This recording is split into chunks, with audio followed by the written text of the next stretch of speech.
59ാമത്തെ വയസ്സിൽ ഞാൻ അച്ഛനായി. സാധാരണ മുത്തശ്ശനാവേണ്ടതാണ്. പിറ്റേ ദിവസം രാവിലെ മുതൽ പേപ്പറിലെല്ലാം വന്നു.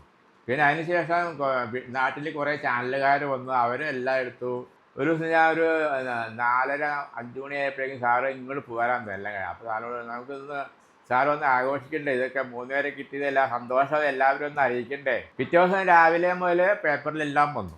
പിന്നെ അതിനുശേഷം നാട്ടിൽ കുറേ ചാനലുകാർ വന്നു. അവരെല്ലാം എടുത്തു. അപ്പോൾ വീട്ടിൽ ചെല്ലുമ്പോൾ ഗേറ്റ് തുറക്കുമ്പോൾ തന്നെ കുറേ ലെറ്ററുകൾ വന്ന് കിടക്കും. ആ പേപ്പറിൽ കണ്ടു, സന്തോഷം, നിങ്ങൾ എങ്ങനെ പോയത്, എങ്ങനെയൊക്കെ സംഭവിച്ചു, ഞങ്ങൾക്കും അവിടെ എത്തണം, അതിനുള്ള വഴി പറഞ്ഞു തരണം. കുറെ പേര് ചോദിച്ച് നമ്പർ കൊടുത്തിട്ടുണ്ട്. കുറേ പേർക്ക് ഞങ്ങൾ നമ്പർ അയച്ചു കൊടുത്തു, ഡീറ്റെയിൽസ് ഒക്കെ അയച്ചു കൊടുത്തു. നിങ്ങൾ അവിടെ പോയാൽ ശരിയാവും, ഒന്നും ഇതല്ല, എല്ലാം ഗ്യാരണ്ടി ഉണ്ട്, സാറ് ഗ്യാരണ്ടിയാണ് ഇതൊക്കെ പറഞ്ഞ് കുറേ പേര് ഇങ്ങോട്ട് വന്നിട്ടുണ്ട്. ഞങ്ങളുടെ ജീവിതം ഈ 59ാമത്തെ വയസ്സിൽ ഞാൻ അച്ഛനായി. സാധാരണ മുത്തശ്ശനാവേണ്ടതാണ് അല്ലേ. അപ്പം ദൈവത്തിൻ്റെ ഓരോ കളികളെ ദൈവം ഇങ്ങനെ കുറേ പരീക്ഷിക്കും.